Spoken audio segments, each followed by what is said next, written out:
Ndani ya skuli ya Hassan Makame, matumizi ya teknolojia yameanza kubadilisha kabisa namna ya ufundishaji na ujifunzaji unavyoendeshwa. Na wanafunzi wameanza kunufaika na vifaa vya kisasa vya tehama ambavyo vinaongeza uelewa, ubunifu na hamasa ya kujifunza. Kwa mujibu wa walimu wa skuli hiyo, matumizi ya teknolojia kama kompyuta, simu janja, projekta na video za kielimu yamerahisisha ufundishaji hasa katika masomo yanayohitaji vielelezo. With another countries of northern regions.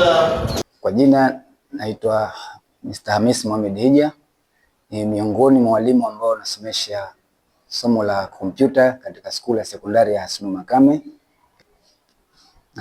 Hali ya ufundishaji katika skuli ya Hassan Makame katika somo la kompyuta kusema kweli ni nzuri kwa sababu tuna facilities za kutosha na pia pana wanafunzi ambao wana mwamko wa kusoma hili somo.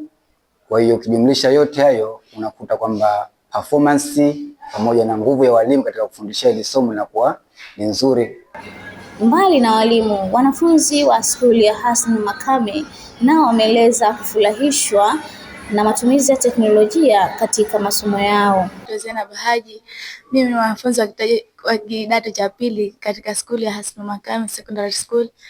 Pia na furaha kusoma hili somo la ICT kwa sababu ndoto yangu kubwa ni kuwa engineer ambaye atakayejenga majengo tofauti. Kwa hiyo kama tunavyojua, ukiwa engineer lazima upitie katika ICT, lazima uwe na uzoefu ili kupata kujua. Kiupande wangu ninapoona mimi hapa tuna vifaa vizuri ya kutumia njia hii ya teknolojia ambayo tumeletewa hapa shule, kwa sababu tunapaswa kujifunza kwa kuona na kwa vitendo. Pia tunapata ufahamu mzuri na tunaelewa vizuri, inatusaidia kufaulu katika masomo yetu. Mimi naitwa Rahma Salum, natokea form 1B. Kiukweli smart screen inatusaidia sana. Kama mimi mwenyewe binafsi, tukipewa maswali ambayo ni magumu na tukienda kwa dada zetu hayajui, tunakuja kuweka katika ChatGPT na tunapata majibu yaliyo sahihi kabisa.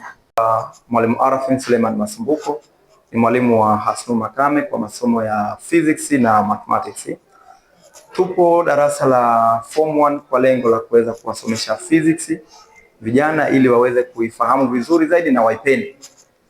Ukiachana na hivyo, pia tuna msaada mkubwa sana tools hizi za kisasa ambazo ni hii tunaita kama ni smart class, ambayo tunaitumia kwa lengo la kuweza kuongeza ubunifu katika kujifunza, lakini pia kwa ajili ya kuweza kuhamasisha wanafunzi waweze kujifunza zaidi. Smart class inatusaidia katika kurahisisha ufundishaji. Kwanza inarahisisha mawasiliano. Inakuwa ni njia rahisi zaidi ya kuweza kuwasiliana na mwanafunzi pasi na kutumia chaki. Lakini pia smart class inawahamasisha wenyewe wanafunzi kuweza kuinteract na lesson. Haiwachoshi. Hatuna muda ile kupoteza kwanza kuandika notes. Kwa hiyo inakuwa wanahamasika kweli kuweza. Matumizi ya teknolojia ni muhimu sana hususan katika kada yangu ya science. Kwanza inawasaidia wanafunzi katika kutengeneza ubunifu. Wanajifunza mbinu mbalimbali kwa lengo la kuweza kujifunza kufanya ubunifu. Lakini teknolojia inatusaidia kwa ajili ya kuweza kuona watu wengine duniani wanafanya nini. Juhudi zinaendelea kuchukuliwa ili kuhakikisha teknolojia inatumika ipasavyo katika mazingira ya skuli. Mwalimu huyo anabainisha kuwa mafunzo kwa walimu ni muhimu ili kuhakikisha teknolojia inatumika kwa malengo ya elimu na si kwa burudani pekee.